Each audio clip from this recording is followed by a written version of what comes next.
Olá, pessoal, estamos aqui com mais um podcast Biossaúde e hoje para falar de um tema extremamente importante porque entra dentro da esfera das crianças e é um tema sobre transtorno neurológico. E para falar desse tema, nós estamos aqui com uma convidada super especial, que é a Joyce Mendes. Então, ela vai estar abordando sobre esse tema. Muito obrigada por ter aceito esse convite. Gostaria que você começasse então, se apresentando, por gentileza, para o nosso pessoal, trazendo um pouquinho sobre sua especialidade, porque a Joyce, vocês vão ver, pessoal, ela tem bastante especialidade, tem bastante conhecimento, tanto teórico quanto prático, porque ela faz parte da clínica Integrar. Então, vamos conhecer um pouquinho mais ela. Agradeço a oportunidade, o espaço, Suelen, mais uma vez. Também os nossos ouvintes, né? É um privilégio muito grande a gente poder ter um espaço para falar de um assunto tão relevante que é o desenvolvimento infantil, né? Esse marco do desenvolvimento humano que vai fazer toda a diferença em todas as etapas posteriores, né? Então, a importância dessa atenção específica na infância. Eu sou Joyce, eu sou idealizadora, proprietária da Clínica Integrar e tenho já uma longa trajetória dentro aí do desenvolvimento infantil. Então, eu trabalho na psicopedagogia já há mais de 13 anos, trabalho com a neuropsicopedagogia, com a parte de educação parental, consultoria escolar, parte de formação, treinamentos e avaliação e intervenção clínica. Então, é ali a essência mesmo, né, dessa análise, dessas observações acerca dos transtornos do neurodesenvolvimento, das necessidades das famílias. E enquanto equipe, a gente trabalha numa linha multidisciplinar, onde a gente integra, né, várias áreas do conhecimento para poder fornecer às nossas famílias, aos nossos pacientes, um atendimento personalizado, um atendimento exclusivo, né, e completo dentro de todas as necessidades que são pertinentes, né, num nicho ali biopsicossocial, Suelen. Então, pessoal, vamos entrar então nesse tema. Então, se você não segue a gente, siga, curta, compartilhe a nossa página. Agora, além do Spotify, nós estamos também no YouTube. E todo mês vamos estar trazendo convidados para falar de temas extremamente importantes. E, Joyce, uma das coisas que me chama muita atenção dentro dessa questão do transtorno, talvez você que está nos ouvindo, né, também possa perceber isso, que cada vez mais nós temos esse aumento do transtorno de pessoas sendo diagnosticadas, de crianças sendo diagnosticadas por inúmeras doenças. Seja o autismo, que eu acredito que é um dos mais... Sim, hoje é uma relevância muito grande, né? Muito mesmo. O autismo, síndrome de Rett, síndrome de Tourette. Então, entre outras síndromes que estão presentes. E isso, eu observo principalmente, Joyce, a partir de, acho que 2 anos atrás, 3 anos no máximo, porque acho que 5 anos, 10 anos atrás, isso era muito raro. A gente falar desse tema. Ouvia-se raramente, que situações muito específicas, e olha lá. Isso me chama atenção e nos faz pensar, são fatores genéticos? São fatores alimentares? Ou a ciência avançou e nós conseguimos dar nome àquilo que antes a gente tabulava, antes a gente usava termos ali, ou a criança é preguiçosa, ou não tem pais, né? Eu já ouvi escolas, alguém falar, né? Não tem pai em casa para dar educação, né? Criança é hiperativa, né? Criança muito agitada, falta controle. Então, são fatores, questões genéticas, a ciência avançou e a gente está conseguindo dizer, né, dar nomes a essas situações e com isso, a partir de uma equipe multidisciplinar, encaminhar, dar condições para essa criança. Então, o que vem acontecendo? Então, Suelen, são fatores integrados, né? Então, nós temos tanto questões ali, fatores ambientais, como também o acesso à informação que hoje em dia as pessoas têm e um avanço muito expressivo na ciência. Então, ali, né, em torno de 5, 10 anos atrás, nós tínhamos muito uma um fator excedente da estigmatização, né, dessas crianças. Então, é preguiçosa, é agitada, os pais não dão educação em casa, alguns termos pejorativos até na escola, né, que acabavam rotulando essa criança. E hoje, né, com todo esse fator ali de acesso à informação, de conhecimento que se tem, a gente tem alguns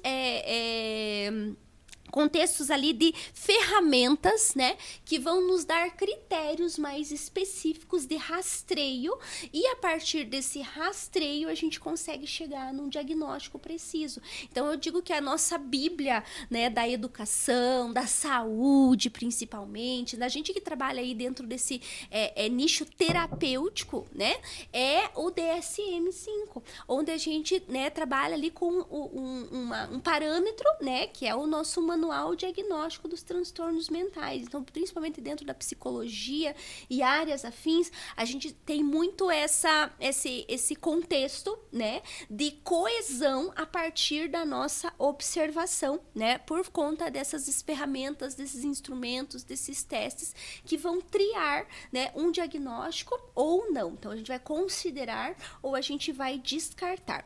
E um ponto muito importante da gente relatar também, Sueli, é a diferença entre transtorno e dificuldade. Então, quando existe apenas uma dificuldade, é um fator pontual ali, relacionado à rotina, por exemplo, uma rotina disfuncional em casa, né?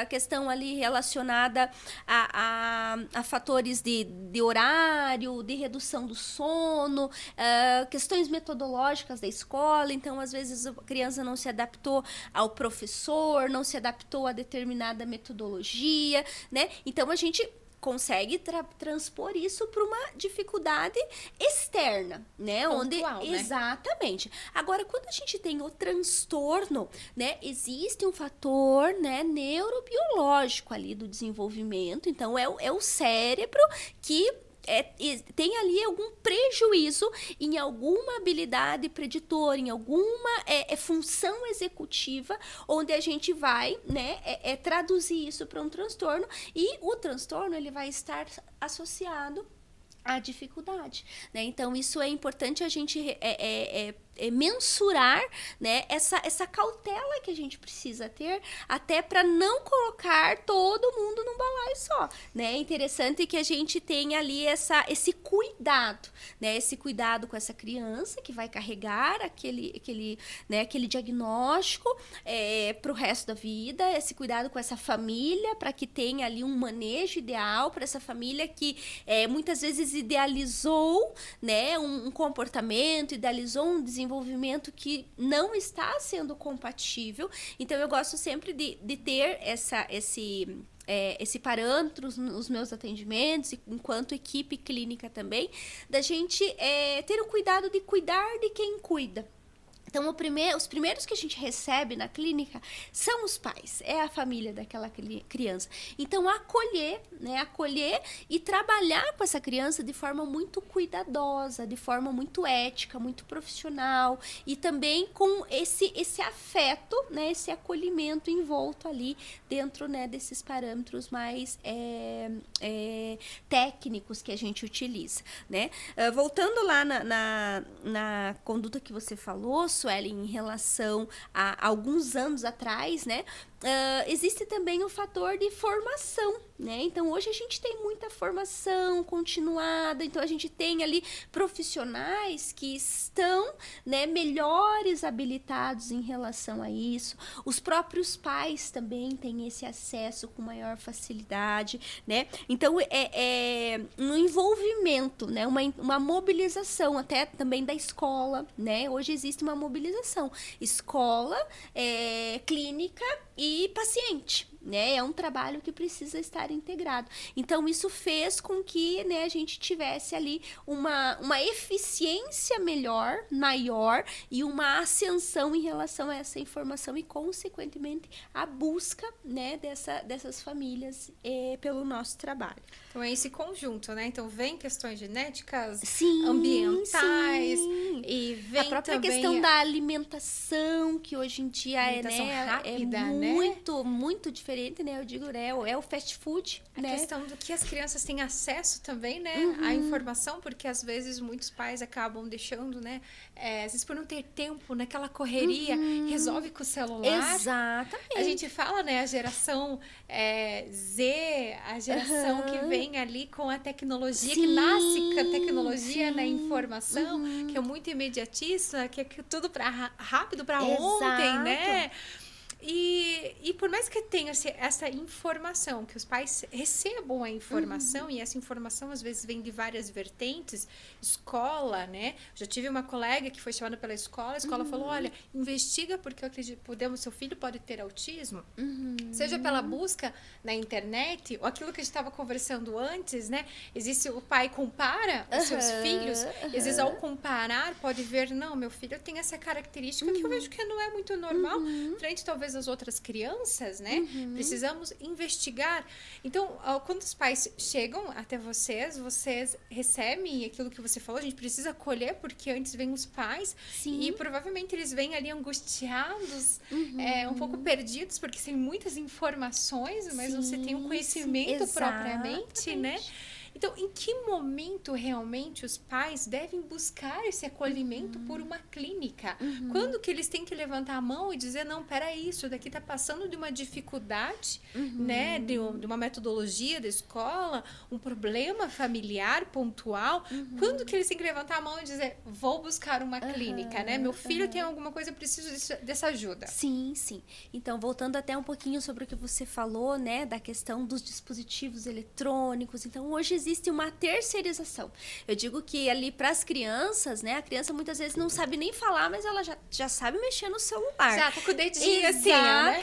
Exatamente. Então é algo assim que a gente precisa ter esse cuidado, até como para que a gente possa ter um parâmetro de observação a respeito do que você me fala, né? De quando procurar, né? Então, o celular, hoje o videogame, enfim, né? Os vários dispositivos que a gente tem ali, eles promovem um imediatismo, né? Eles não deixam a criança se frustrar, eles não deixam a criança pensar muitas vezes, porque tudo já está pronto ali.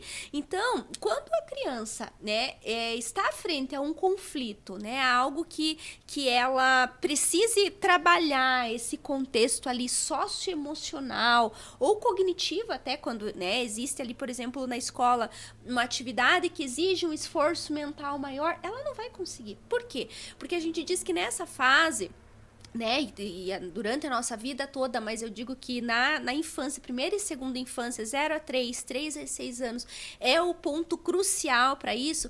Existe uma atividade muito intensa das sinapses cerebrais, né? Então, a criança, ela tá numa ginástica cerebral constante que vai habilitar ela para o seu desenvolvimento, para que ela possa desenvolver ali intelectualmente falando, socialmente, emocionalmente falando. Então, primeiro de tudo, né, a gente limitar esse acesso para que a nossa criança ela tenha subsídio, ela tenha ferramenta neurológica, né, para poder ampliar as suas perspectivas cognitivas, né? E segundo, né, como que eu vou saber? Primeiro, a escola é um local ali, um laboratório de observação em relação a isso. Então, veio da escola. Mas a escola, vamos supor que a escola não observou, mas eu em casa estou vendo algo nesse sentido. Importantíssimo a gente perceber intensidade, a gente perceber frequência, a gente perceber se são comportamentos, se são emoções que causam um sofrimento nessa criança, né? Porque a gente pode caracterizar, por exemplo, a birra, né? A birra, ela pode ser algo pontual, né? Então, uma necessidade ali da criança, sono, fome, enfim, né? Alguma questão específica, mas ao mesmo tempo também pode ser uma sensibilidade sensorial. Então, a criança que não pode ficar num ambiente que tenha muitos ruídos, a criança que tem uma seletividade alimentar muito intensa, né? Então, por texturas, por cores, que tem um comportamento muito rígido. Então, isso tudo vai favorecer um aporte de observações para nós, para que a gente possa procurar essa ajuda de forma coerente, né? Por isso que eu falo desse cuidado, né? Nesse manejo, porque às vezes você acaba substituindo um comportamento desadaptativo pelo celular. Aí ele ficou quietinho com o celular. Mas, será que eu adaptei aquele comportamento que é problema? Né? Se então, ele silenciar, né? Ser quietinho ali, que a criança parou de manifestar, de gritar, de reclamar, né? Mas às vezes aquele gritar, aquele reclamar é um fator importante. Eu digo que é uma ferramenta de observação, de critério, de rastreio, para que a gente possa chegar num determinado fator diagnóstico, né? E como que a equipe multidisciplinar consegue dar toda essa assessoria, né? Porque o pai levantou, percebeu tudo isso. Sim, de que não é algo uma birra, né? Não é algo momentâneo, não é uma emoção. Decidiu, não, peraí, precisamos de ajuda. Como que a equipe multidisciplinar pode dar esse suporte, né? O que é uma equipe multidisciplinar? Porque eu escuto muito... pais falarem, eu levei meu filho no neuro. O neuro encaminhou agora para um psicólogo. O psicólogo pediu para fazer um acompanhamento com fulano de tal também. Sim. Então, é uma rede, gente, de pessoas que vão conduzindo e vão dando suporte. Não é só o diagnóstico. Eu diagnostiquei, vai tomar tal medicamento? Não, né? É uma questão neuro, né? Vai muito além de simplesmente, talvez, um medicamento. Como que é isso? Eu digo ali que o diagnóstico, muitas vezes, é o ponto de partida, né? Muitas pessoas, eles procuram o diagnóstico, né? Mas a gente precisa desconstruir esse pensamento das pessoas e fazê-los entender que o diagnóstico é o nosso ponto de partida, porque é a partir dali que a gente vai poder construir um plano de atendimento, uma intervenção, né, personalizada e exclusiva para aquele indivíduo. Então, como que inicia, né? Dentro dos fatores, né, de neurodesenvolvimento, de algum prejuízo nesse sentido, geralmente se procura o neuropediatra. O neuropediatra vai fazer uma avaliação clínica e a partir dessa avaliação clínica e também de observação do paciente, ele vai encaminhar para os profissionais terapeutas. Dentro desse aporte terapêutico, cada profissional vai ter a sua área de conhecimento específico. Então, por exemplo, o fonoaudiólogo, né? Vamos falar um pouquinho do TEA, do autismo. Ele vai trabalhar ali questões relacionadas à comunicação, à linguagem, à fala. Então, qual que é o nível de eficiência, qual que é o nível de prejunção dessa criança dentro, né, dessa área de comunicação? É verbal, não é verbal? Então, a gente vai ter alguns instrumentos padronizados, qualitativos e quantitativos, que vai nos remeter, né, à funcionalidade ou a desadaptação dessa criança nesse contexto. Temos o psicólogo, que vai trabalhar com a parte comportamental, emocional, o terapeuta ocupacional, que vai perceber questões relacionadas à sensibilidade sensorial dessa criança, à funcionalidade nas atividades de vida diária, o psicopedagogo, que vai tramitar ali em relação às questões cognitivas relacionadas à aprendizagem. Então, eu digo que cada profissional vai trabalhar na sua caixinha, né? E a gente tem alguns recursos, a gente tem alguns instrumentos que nos viabilizam, né, fazer esse rastreio e chegar, olha, isso é um indicador de X transtorno do neurodesenvolvimento. A partir disso, a gente trabalhou com a nossa avaliação, a gente vai fazer o plano de atendimento individualizado dessa criança, chegando ao diagnóstico, vamos trocar com esse médico, com esse neurologista. Por quê? Porque de acordo com a nossa avaliação, de acordo com as demandas de intensidade, frequência, comportamentos desadaptativos, né? A gente vai precisar chegar numa organização terapêutica e também num regulador através de um medicamento. Então, ele vai estipular ali qual que é o medicamento, né? Essa prescrição medicamentosa, ela precisa estar associada aos parâmetros de intervenção. O que seria isso? Seria as habilidades, os estímulos que a gente vai estabelecer para essa criança, para que, apesar da limitação dela, ela possa ser funcional. Daí que entra, Sueli, né? Ali eu digo que o atendimento é multi, né? Ali as especialidades são multi, mas a intervenção precisa ser inter.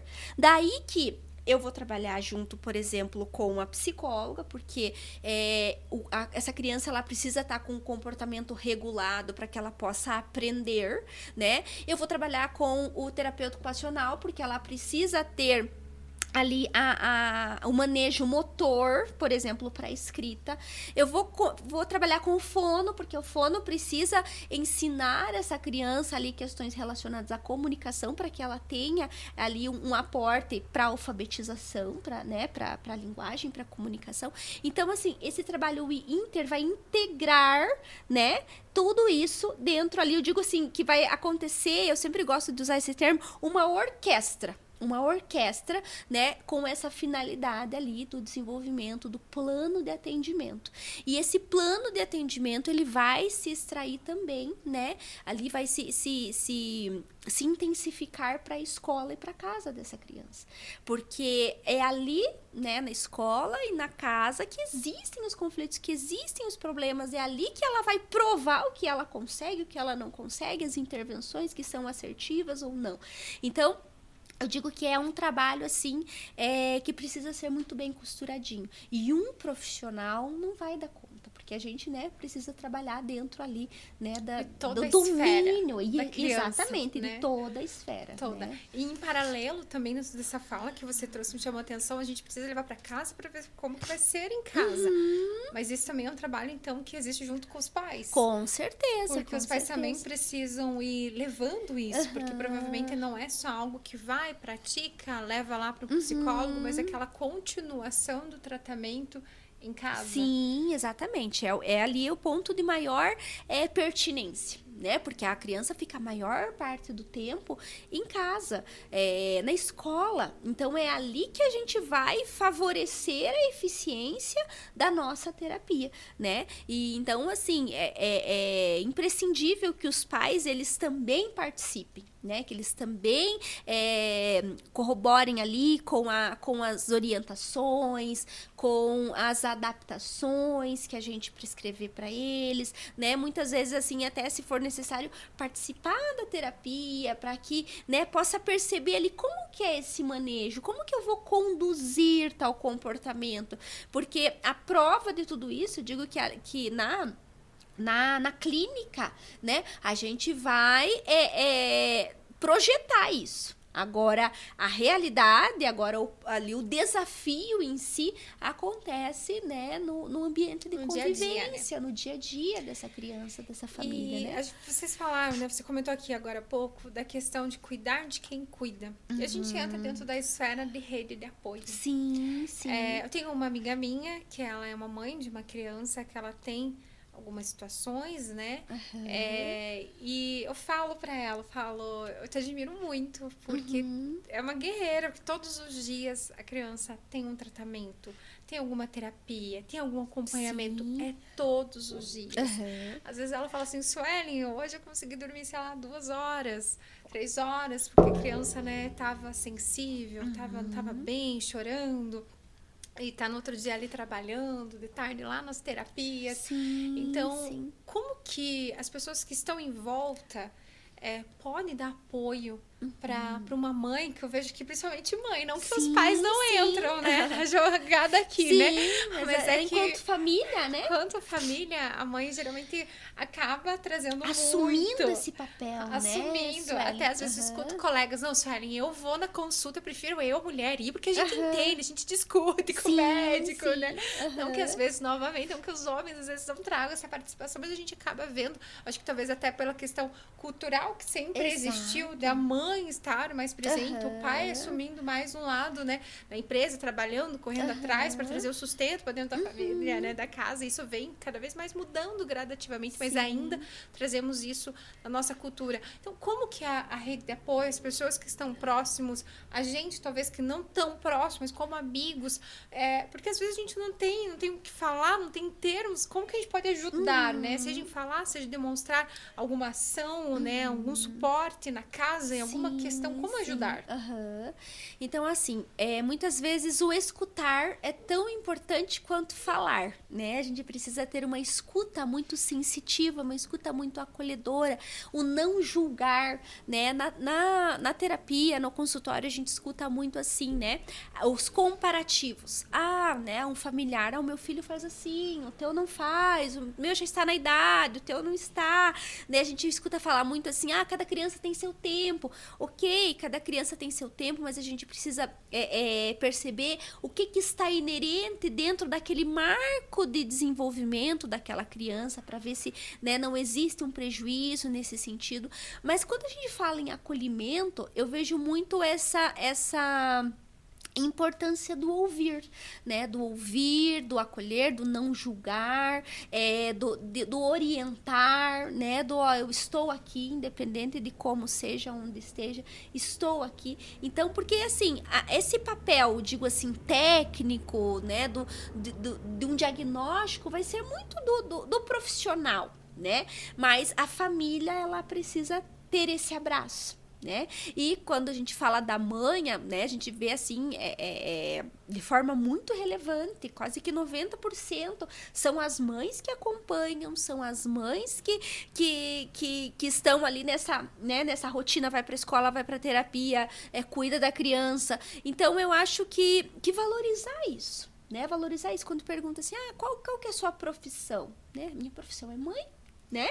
Então, é importante a gente ter essa sensibilidade nesse sentido, assim, de valorizar, de cuidar de quem cuida e de escutar. Lá na clínica a gente tem uma proposta, um projeto que se chama Conexão, que é justamente um momento de partilha, né? Onde essas mães vão contar as suas dores, as suas necessidades. E eu digo assim, que às vezes através da minha dor, né?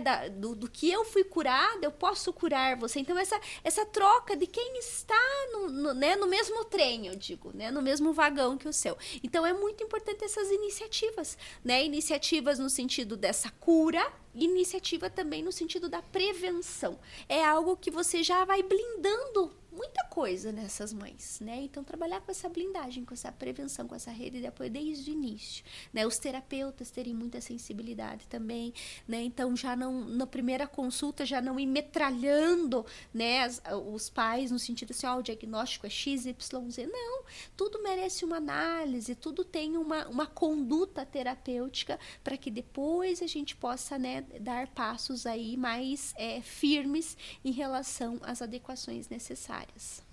Com certeza, né? A mãe, como você falou, né? Então, mais 90%, olha, Sim, não tô errada, né? sim. Realmente é a mãe que tá aí presente. Eu vejo eu como, né? Eu não tenho filhos ainda, mas a hora que tiver, acho que eu vou estar ali naquela correria, né? Eu digo que vem do coração mesmo, essa maternagem, né?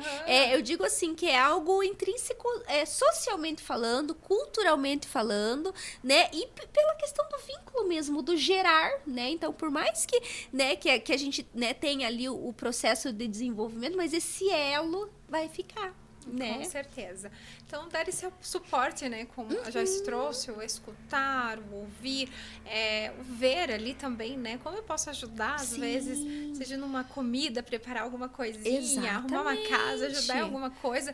Porque além de ser mãe, de cuidar dessa correria, tem muitas ainda que buscam manter o profissional ainda, né? Manter... É difícil, mas elas tentam fazer todo esse remanejamento para buscar estar na ativa nessa correria, ocupar um pouco a mente, se distrair um pouquinho às vezes. Isso faz parte também de muitas mães, né? De não se anular, né, Suelen? Porque muitas vezes, assim, existe aquele estigma. Não, eu preciso dar atenção pro meu filho, então eu tenho que esquecer do meu lado profissional, do meu lado mulher, do meu lado esposa. Não, a gente precisa cuidar da saúde mental dessas mães também, né? Que são pessoas que têm ali as suas necessidades, né, pessoais. E eu vejo assim, se você estiver bem consigo mesma, né, com certeza você vai poder oferecer o melhor ali para, né, para aquele que você cuida, né? Exatamente. Então, isso faz toda a diferença, esse equilíbrio, né? Exatamente. E, gente, tem uma outra questão aqui, né? Que quando a gente fala de transtornos, a gente fala de todas essas doenças, uma coisa que chama atenção é inclusão. Inclusão, seja na saúde, na escola. porque alguns têm acesso, né, a uma consulta, a um pagamento, ou a questão de planos de saúde, outros às vezes nem tanto, então precisa recorrer à questão do SUS hoje, né, que vem para apoiar também, dar essa assistência. Então, como a gente faz essa inclusão na educação, na sociedade das crianças? Então, hoje eu vejo assim, né, que teoricamente falando, a inclusão é maravilhosa, né? Mas quando você vive isso, né, e os pais que estão nos ouvindo, eles podem concordar comigo, é algo muito mais difícil. Então, hoje a gente tem uma inacessibilidade ao invés da acessibilidade, né? Nós, enquanto profissionais, enquanto escolas, né, eu vejo que existe hoje sim uma necessidade de integração desses saberes, dessa integração institucional, né? Então, nós temos cada vez mais profissionais buscando capacitação, cada vez mais pais, né, buscando esse direito para os seus filhos. Mas, infelizmente, hoje, digo assim, economicamente falando, não é algo que supre, né, a demanda que existe, né? Então, eu digo assim, que a gente vai plantando, sim, essas sementinhas, né? Vamos germinando, vamos fazendo florescer, mas precisamos de iniciativas públicas que ampliem, né, esses serviços.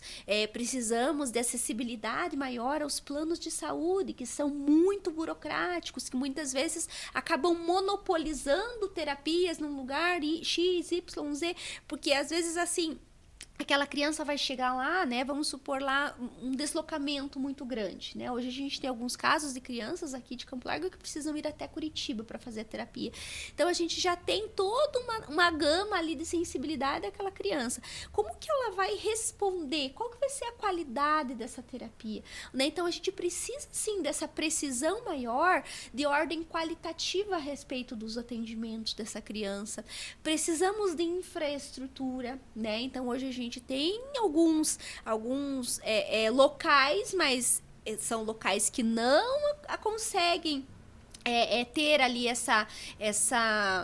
aderir esse aporte de necessidades que temos hoje, né, quantitativamente falando, não tem uma estrutura com recursos, com instrumentos que sejam pertinentes a uma avaliação de qualidade. E outra questão muito importante também, Suelen, eu acho que é a prevenção, né? Então, quando a gente fala de rede de apoio, quando a gente fala de instrução, né, para que esse pai, essa mãe, ele possa procurar ajuda, né, de forma mais direcionada, porque às vezes se passa por 1, por 2, por 3 e não é bem aquilo, né? Então, qual que é o checklist que eu preciso? Né? Eu preciso ir pro neuro, o neuro vai me indicar as terapias vão ser feitas avaliações, das avaliações vão ser feitas intervenções e daí por diante, né? E sempre promover a participação dos ambientes de convivência dessa criança. Então, terapeuta que não vai na escola, que não faz reunião, que não chama a família, não vai funcionar, porque é algo que demanda ali, né, do contexto de convivência da criança, do laboratório de aprendizagem da criança, que é aonde ela explora. Né? Então, eu acho que a inclusão, ela precisa se voltar muito mais para a prática. Então, às vezes a gente quer fazer mundos e fundos, né? Sendo que às vezes assim um olhar, um acolhimento, uma escuta, né, para essa mãe, né, que precisa, para essa criança que muitas vezes depende de uma atenção especial, vai fazer toda a diferença. Então, acho que se a gente começar se conscientizar enquanto pessoas, singularmente falando, a gente já vai conseguir, né, uma empatia, uma cooperação muito maior, né? E também, digo assim, que exigir os nossos direitos. Exigir os nossos direitos. Aquilo que a gente fala, né? Onde cada um começa um pouquinho, né? Cada um plantando, fazendo o seu, né?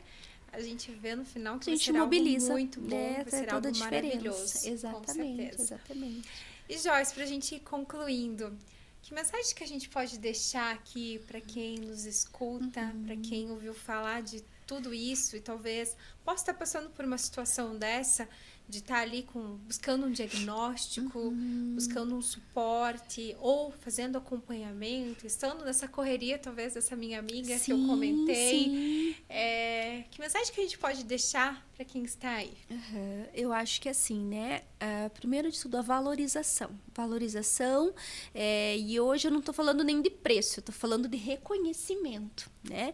Dessas pessoas que estão à frente, né? Da saúde, as famílias, essas crianças que são protagonistas, né? Desse momento que nós estamos vivendo hoje. E eu vejo assim, né? Que tudo que nós fizermos, Suelen, falando enquanto profissional, falando enquanto mãe, né? Eu digo, né? Eu tenho o meu aporte teórico profissional, mas eu sou mãe, eu vivencio, né?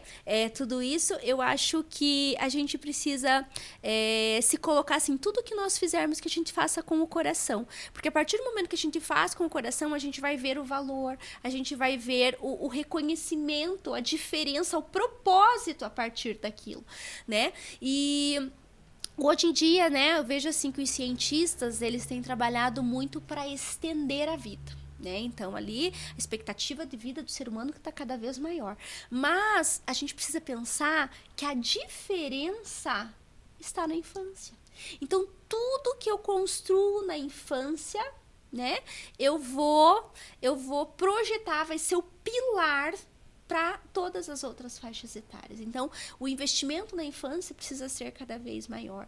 Estudos indicam que a cada R$ 1 que eu, né, isso falando economicamente falando, R$ 1 que eu invisto na infância, isso retorna em 4, né, para né, produtividade, conhecimento, enfim, né, subsídios. Então, veja só, né, se é isso que os políticos almejam, se é isso que a gente vai, de repente, quantificar lá na frente, é muito importante, né, que a gente invista. É muito importante porque, além disso, a gente vai ter, né, ser humanos aí muito mais saudáveis, né? Isso falando biopsicossocial e espiritualmente falando.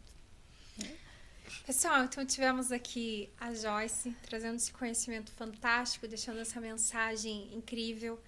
Pai, mãe, saiba que vocês não estão sozinhos, que existem muitas pessoas ali juntos, que estão juntos nessa batalha, lutando dia a dia.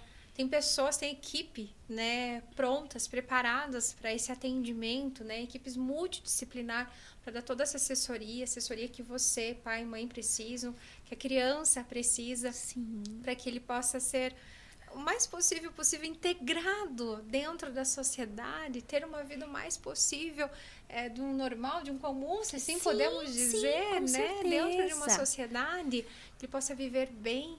Enquanto estivermos aqui, que a gente possa ter qualidade de vida, como você trouxe, né? Existe a expectativa de aumentar a vida, mas que a nossa expectativa também seja em qualidade de vida, em tempo com a família, em tempo com os filhos, né? A gente sabe quanto é corrido a vida, o trabalho, a gente precisa dar conta, mãe, né? Mulher, a gente tem que dar conta de tantas coisas, mas que você possa aproveitar também de tempos com os seus filhos, e saber que juntos, que você junto com a sua família, com a rede de apoio, você pode vencer. Sim. O essencial que não tem preço, né, Sueli? O essencial, exatamente. E a gente falando em inclusão, eu digo assim, né?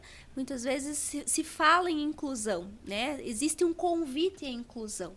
Mas eu gosto de fazer um paralelo assim, né? Que é diferente de você convidar para o baile, você precisa ensinar a dançar.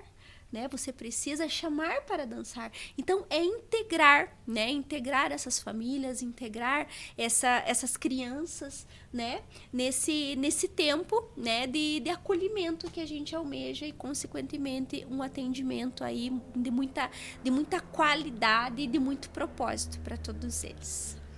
E é importante trazer também, né? Que o Laboratório Biolag é parceiro da Clínica Integrar, e que até, inclusive, atualmente a gente está em parceria para a formação das nossas atendentes com atendimento voltado. A gente sempre busca atendimentos de excelência, mas a gente sabe que a gente precisa também de maior capacitação para atender as crianças, que hoje traz essa necessidade de um atendimento diferenciado. Então, junto com a Clínica Integrar, a gente vem também trazendo essa proposta, trazendo esse trabalho junto com as nossas profissionais para fazer o melhor. Para as crianças, trazer, né, esse diferencial que precisa, e também junto, né, com a Clínica Integrar, toda a parte de exames, né, tudo aquilo que precisa realmente para auxiliar o diagnóstico, a gente traz com toda a qualidade. É um trabalho conjunto, né? Novamente, um trabalho multidisciplinar para poder atender, né, as crianças. Propósitos que se encontram, Propósito correto. Identidade. Né? Joyce, então, muito obrigado. Ficamos por aqui. Temos o próximo podcast Biosaúde. Fica, acompanha, coloca lá que siga a gente, que logo você vai receber alertas do nosso novo episódio. E vai ser muito bom, com certeza. Então, Joyce, foi maravilhoso. Aprendi muito. Cada encontro eu sempre estou aprendendo. Aproveito muito esse conhecimento. Então, muito obrigada e que vocês continuem a ter esse trabalho incrível com a família, integrar realmente com essa proposta maravilhosa. Eu estava lendo a missão, fiquei encantada ali de realmente fazer esse trabalho, integrar criança com a sociedade. Então, que Deus abençoe o trabalho de vocês. Assim também como Deus abençoe a família de vocês, aqueles que estão nos assistindo. Muito obrigada. Que agradeço, Suelen. Até mais, pessoal. Tchau, tchau. Até mais. Tchau, tchau.